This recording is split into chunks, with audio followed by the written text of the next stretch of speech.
ప్రార్థనా సమయం ప్రేక్షకులకు యేసుక్రీస్తు నామమున శుభములు. ఈ దినం పరమగీతము 2వ అధ్యాయము 1వ వచనాన్ని ధ్యానం చేద్దాం. షారోను పొలములో పూయు పుష్పము వంటి దానను, లోయలో పుట్టు పద్మము వంటి దానను అని వ్రాయబడి ఉంది. పరమగీత గ్రంథకర్త పరమార్థ జ్ఞాని అయిన సొలొమోన్. ఇతడు పరమగీతమును వ్రాసినప్పుడు యవనస్తుడిగా ఉన్నాడు. పరమగీతం అనగా పరలోక గీతం. భూలోకములో కన్యక లేక పెండ్లి కుమార్తె, పరలోకములో ఉన్న పెండ్లి కుమారుని యొక్క సంభాషణయే పరమగీతం. పెండ్లి కుమార్తె అనగా షారోను, పొలము అనగా లోకము, పొలము అనగా సంఘము, సంఘములో సిద్ధపడుచున్న కన్యక లేక పెండ్లి కుమార్తెయే విశ్వాసికి గుర్తుగా ఉన్నది. ఈ పెండ్లి కుమార్తె అంతస్తును గుర్చి కొంత ధ్యానము చేద్దాం.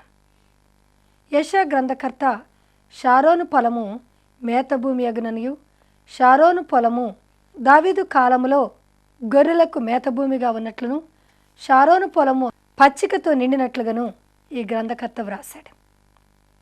ఇక్కడ ఈ షారోను పొలములో 2 అంతస్తులు కనబడుతూ ఉన్నాయి. ఒకటి పచ్చిక. సొలొమోను కాలమునకు వచ్చేసరికి ఆ షారోను పొలమే పుష్పములతో నిండి ఉన్నది. అనగా ఈ 2 అంతస్తులు, ఒకటి పచ్చిక, రెండవది పుష్పము. పచ్చికను మేయినప్పుడు గొర్రెలు కొంత గడ్డిని కొంత మట్టిని కలిపి మేస్తాయి. నీటితో మంచుతో మట్టితో నిండి ఉంటుంది పచ్చిక. అనగా విశ్వాసులు కొంత అపవిత్రతతోనూ కొంత పవిత్రతతోనూ చాలామంది సంఘాలలో నిండి ఉంటారు. ఇది ఒక అంతస్తు. ఈ అంతస్తులో ఉన్నవారు పచ్చికకు సాదృశ్యముగా ఉన్నారు. అలాగే పుష్పములను మనము చూచినట్లయితే పరిశుద్ధతకు సూచనగా ఉన్నారు, లేక పరిశుద్ధులకు సూచనగా ఉన్నారు. చెట్టు నీటిని ఆస్వాదించుకొని, సూర్యరశ్మిని ఆస్వాదించుకొని చక్కని తేజస్సైన రంగులతో కూడిన అందమైన పుష్పముగా తయారవుతుంది. దానికి ఏమాత్రమును అపవిత్రత అంటదు. సువాసనను వెదజల్లుతూ ఉంది. చూపులకు అందముగా ఉంటుంది. హృదయానికి ఆహ్లాదాన్ని కలిగిస్తుంది. కనుక పుష్పము యొక్క అంతస్తు వేరు, పచ్చిక లేక గడ్డి యొక్క అంతస్తు వేరు. ఈ 2 అంతస్తులు గల వారు సంఘములో ఉంటారు. అయితే దేవుడు పుష్పము యొక్క సువాసన కలిగిన, పరిమళ వాసన కలిగిన జీవితాలు మనం కలిగి ఉండాలని దేవుడు కోరుతూ ఉన్నాడు. అనగా పుష్పముల వలె మనం వికసించాలని, సువాసనను వెదజల్లాలని, కన్నులకు హృదయానికి ఆనందాన్ని ఆహ్లాదాన్ని కలిగించే రీతిలో మనం ఉండాలని దేవుడు కోరుతున్నాడు. అనగా మన జీవితము, మన సువార్త, మన సేవ ఇతరులకు పరిమళ వాసనను వెదజల్లేదిగా ఉండాలని దేవుడు కోరుతూ ఉన్నాడు. మన జీవితము, మన సేవ, మన సాక్ష్యము ఇతరులకు సువాసనను వ్యాపింపజేసేదిగా ఉండాలనేదే పుష్పము యొక్క అనుభవం. దేవుడు కోరుచున్న అనుభవం కూడా అదే. ఇక్కడ 2 వనాలు కనబడుతూ ఉన్నాయి. బైబిల్ గ్రంథంలో ఆది కాండములో ఉన్న ఒక వనము ఏదెను వనము. ఏదెను తోటలో దేవుడు ఆదామవ్వలతో రక్షణ సంకల్పమును కలిగించాడు. వారు పాపములో పడిపోయినప్పుడు ఆది కాండము 3వ అధ్యాయము 15వ వచనములో వారి కొరకు స్త్రీ సంతానములో నుండి ఒక రక్షకుని మీ కొరకు పుట్టిస్తానని చెప్పిన స్థలమే ఏదెను తోట, లేక దీనిని రక్షణ తోట లేక రక్షణ సంకల్పము అని కూడా అనవచ్చు. ఈ తోటలో దేవుడు మానవుని కొరకు రక్షణనై అంతస్తును కలిగించాడు. రక్షణకు కేంద్రముగా ఈ తోట ఉంది. అలాగే ఆది కాండములోనే మరొక తోట ఉంది, సింధూర వనము, సింధూర తోట లేక సింధూర వనము. ఈ అనుభవము అబ్రహాము దేవునితో గడిపిన అనుభవము, సన్నిధి అనుభవము. 3 మనుషులు ఎండవేళ అబ్రహామును దర్శించిన తోట సింధూర వనము. ఈ వనము సన్నిధికి సాదృశ్యముగా ఉంది. దేవునితో సహవాసమునకు సాదృశ్యముగా ఉంది. దేవునితో గడిపిన సమయముగా ఉంది. ఈ సింధూర వనములో అబ్రహాము 3 మనుషులను చూచి లేచి సాష్టాంగపడి నమస్కారము చేసి ఆతిథ్యమునిచ్చి వారిని ఆనందపరిచినట్లుగా ఈ యొక్క సింధూర వనము మనకు సూచిస్తూ ఉంది. కనుక మొదట రక్షణ అనుభవంలోనికి వచ్చిన మనము రెండవది సన్నిధి అనుభవంలోనికి రావాలి. కేవలము రక్షణ పొంది బాప్తిస్మమును పొంది రోమా 10:9 ప్రకారముగా మన నోటితో ఒప్పుకొని హృదయమునందు విశ్వసించి రక్షించబడితే సరిపోదు. చాలామంది ఈ దినాలలో నామకార్థ క్రైస్తవులుగా ఉంటూ ఉన్నారు. రక్షణ వరకు వచ్చి ఆగిపోయేవారిగా ఆదివారము గుడికి వెళ్ళి ఆచార ప్రకారము కానుకలు సమర్పించి వచ్చేవారిగా ఉన్నారు. చాలామంది రెండవ అంతస్తులోనికి ఎదగలేకపోవచ్చు ఉన్నారు. అనగా దేవునితో సహవాసము, దేవునితో సన్నిధిలో గడిపే సమయమును వారు కలిగి ఉండలేకపోవచ్చు ఉన్నారు. అబ్రహాము సింధూర వనములో ముగ్గురు అనగా తండ్రి, కుమార, పరిశుద్ధాత్మలతో కలిసి భోజనము చేశాడు. భోజనమును సిద్ధపరిచాడు. వారితో మాట్లాడాడు, ముచ్చటించాడు. వారు కూడా అబ్రహాముతో మాట్లాడారు. అబ్రహామునుకున్న కొరతను తీరుస్తామని వాగ్దానము చేసి వెళ్ళిపోయారు. అలాగే మనము కూడా రెండవ అంతస్తులోనికి రావాలి. ప్రతిదినము కొంత సమయము దేవునితో మనము గడపాలి. సన్నిధి అనగా నిధి అనగా స్వయముగా మనము దేవుని సన్నిధిలోనికి వెళ్ళినప్పుడు మనకు దేవుడు నిధిని ఇస్తాడు. నిధి అనగా సంపద. సన్నిధిలోని సర్వ సంపదలు కలవు. సన్నిధిలోని సమస్త సమస్యలకు పరిష్కారము దొరుకును అన్నారు ఒక భక్తుడు. కనుక అబ్రహాము దేవునితో సహవాసము చేశాడు. అబ్రహాము దేవునికి ఆతిథ్యమునిచ్చాడు. అబ్రహాము దేవునితో మాట్లాడాడు. అబ్రహాముతో దేవుడు మాట్లాడాడు. అబ్రహాముతో దేవుడు ఒక వాగ్దానమును చేశాడు. మరలా వచ్చే ఈ దినమునకు నీ కౌగిటిలో బిడ్డ ఉంటాడని వాగ్దానము చేశాడు. జ్ఞాని అయిన సొలొమోను సామెతల గ్రంథము 8వ అధ్యాయము 34వ వచనములో ఇలాగనంటున్నాడు, అనుదినము ఆయన గడప యొద్ద కూర్చొని ఆయన ద్వారబంధముల యొద్ద కాచుకొని కూర్చుండువాడు ధన్యుడు, ఆయన చెప్పు ఉపదేశములను వినువాడు ధన్యుడు అని వ్రాశాడు. కనుక అనుదినము మనము గడపనగా సన్నిధి, ఆయన సన్నిధిలో మనం కూర్చోవాలి. ఆయన ఇచ్చే ఉపదేశము కొరకు కాచుకొని కూర్చోవాలి.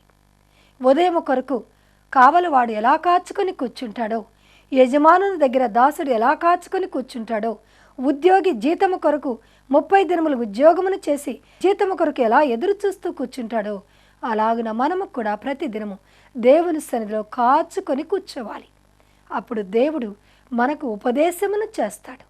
మనము నడవవలసిన మార్గమును ఆయన మనకు చూపిస్తాడు, మనకు బోధిస్తాడు. సరైన మార్గములో ఆయన మనల్ని నడిపిస్తాడు, మనకు ఉపదేశమును చేస్తాడు. అంతేకాదు మనకు ఆలోచనను చెప్తాడు. కనుక సింధూర వనము దేవుని సన్నిధిని అనుభవించిన వనము. ఏదైనా వనము రక్షణ సంకల్పమును పడిపోయిన ఆది దంపతులకు దేవుడు ఏర్పాటు చేసిన రక్షణ సంకల్పమే ఏదైనా వనము. ఏదైనా వనములో ఉన్నామా? సింధూర వనం అనే అంతస్తులోనికి మనం ఎదిగామా? మనల్ని మనము పరీక్ష చేసుకుందాం. ఏదైనా వనముతో సరిపెట్టుకోకూడదు. ఏదైనా వనమును దాటి సింధూర వనములోనికి మనము ప్రవేశించాలి. అప్పుడు దేవునితో సహవాసము, దేవుని స్వరమును వినే అనుభవము, దేవునితో గడిపే భాగ్యమును దేవుడు మనకు అనుగ్రహిస్తాడు. ఏ సన్న స్వరమన్నా నీవెప్పుడైనా విన్నావా? ఏ సన్న స్వరమన్నా ఏదేను తోటలో ఆదాము చెడగా ఆ దేవుడే పిలచే. ఏదేను తోటలో ఆదాము చెడగా ఆ దేవుడే పిలచే. ఆదాము ఎదుటను అరుగాక దాగిన ఆదాము ఎదుటకు అరుగాక దాగిన అటులానే నీవును దాగేదవా. అటులానే నీవును దాగేదవా. ఏ సన్న స్వరమన్ నా నీవెప్పుడైనా విన్నావా? ఏ సన్న స్వరమన్నా ఆదామవ్వలు చెడిపోయినప్పుడు దేవుడే వారిని పిలిచి వారి కొరకు ఒక రక్షణ సంకల్పమును కల్పించి స్త్రీ సంతానమును మీకిచ్చి ఆ స్త్రీ సంతానము ద్వారా తిరిగి పోగొట్టుకున్న భాగ్యమును మీరు పొందుకుంటారని దేవుడు వాగ్దానము చేశాడు. సింధూర వనములో దేవుడు అబ్రహాము దేవుని సన్నిధిలో గడుపుట ద్వారా ఆకాశ నక్షత్రముల వలె నీ సంతానమును విస్తరింపచేస్తాను, నీవు విశ్వాసులకు తండ్రివిగా లేక విశ్వాసులకు మూలపురుషుడివిగా ఉంటావని దేవుడు గొప్ప ఆధిక్యతను అబ్రహాముకు దేవుడిచ్చాడు. అనగా సన్నిధిలో ఎవరు గడుపుతారో వారికి దేవుడు అనేకమైన దీవెనలు, అనేకమైన ఆశీర్వాదములను ఆయన అనుగ్రహిస్తాడు. శాశ్వతమైన కృపను దేవుడు మనకి చూపిస్తాడు. కనుక చాలామంది ఇట్టి అనుభవములో లేకుండా రక్షణ అనుభవంతోనే ఆగిపోయేవారిగా ఉంటూ ఉన్నారు. పరిశుద్ధాత్మ అనుభవంలోనికి అనేకులు రాలేని వారిగా ఉంటున్నారు. దేవునితో గడపలేని వారిగా ఉంటున్నారు. తమ సమయమును దేవుని పాదాల దగ్గర హెచ్చించలేని వారిగా ఉంటున్నారు. అట్టివారు ఏదో ఒక దినమున తప్పక పడిపోతారు. కనుక పడిపోకుండా మనము పైకి ఎదిగిపోవాలంటే, పక్షి రాజువలే దినదినము మనం పైకి ఎగరాలి అంటే మనం అనుదినము దేవుని సన్నిధిలో నుండి నూతన బలమును పొందుకోవలసిన వారమై ఉన్నాం. అందుకే కీర్తనకారుడు 103వ కీర్తనలు అంటున్నాడు, పక్షి రాజు లాంటి యవనాన్ని దేవుడు మనకిచ్చి మేలుతో ఆయన మనలను తృప్తిపరుస్తాడు అని వ్రాయబడి ఉంది. పక్షిరాజు తన ఈకలన్నీ ఊడిపోయినప్పుడు, తన బలము తగ్గిపోయినప్పుడట ఎత్తైన పర్వత శిఖరము పైకి వెళ్ళి ఏకాంతముగా కూర్చొని మూలుగుతూ ఉంటుందట.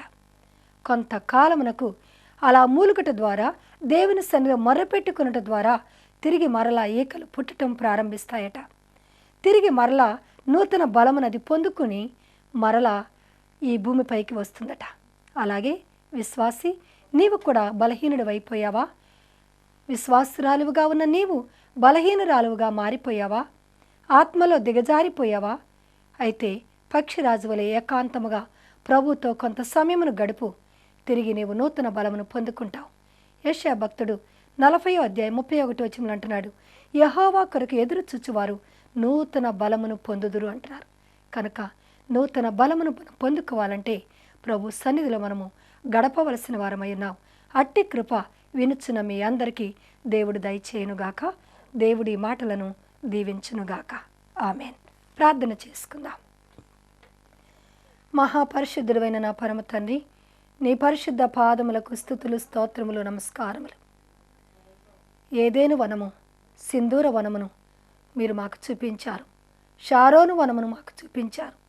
షారోను వనములో సొగసైన పువ్వులు ఉన్నట్లుగా, ఎన్నో రంగులను అద్దుకొని ఎంతో ఆహ్లాదాన్ని కలిగించుచున్నట్లుగా సొలొమోను అలంకరించాడు.